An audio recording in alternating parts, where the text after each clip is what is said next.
tons of awesome, the Statue of Liberty.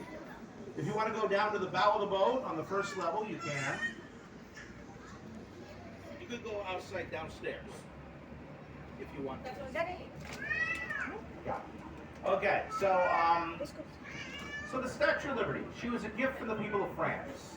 She's officially titled Liberty Enlightening the World. She was designed by a French sculptor named Frederick August Bartholdi.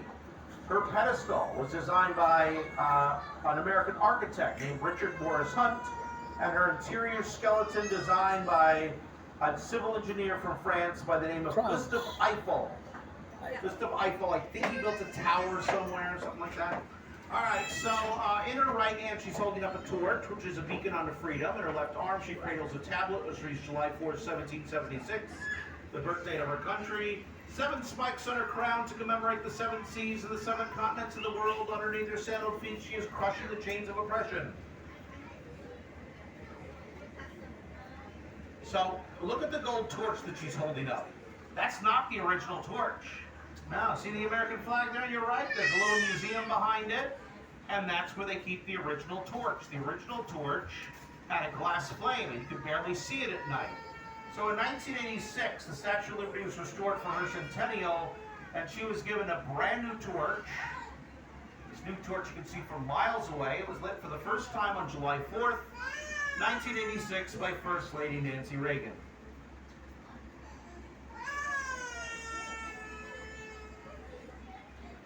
All right, so what's the origin story of the Statue of Liberty? What's her backstory? Well, let's travel back to the year 1869.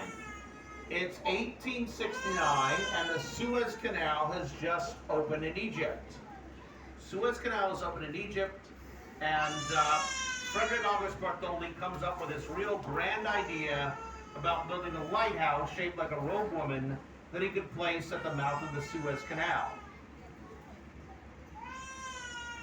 So he he draws up some schematics, makes some models, travels to Cairo, and is granted an audience with the Khedive of Egypt.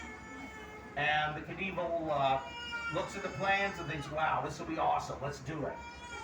So what they ended up, but then the Khedive found out how much money it was going to cost, and he said, whoa, we just spent a fortune on the canal, thanks but no thanks. So Bartholdi, undeterred, remembers that he had gone to a dinner given by a guy named Edward Le Bollier for the Franco-American Society.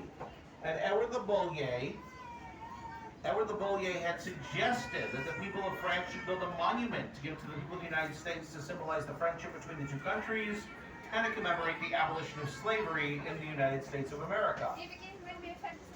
So, Bartholdi showed Le Bollier his plans for that lighthouse so that they could redesign it to look like the Roman goddess of freedom, Libertiris. Le Bollier thought that was a great idea, and they decided to start raising the money to build the statue. So the statue was completed in 1884, and they assembled the whole thing in Paris. And on the 4th of July of that year, they formally gave the statue to the United States in a ceremony. Then they took the statue apart, packed it up in a bunch of crates, sent it to New York, and it was put in storage for over a year because the city was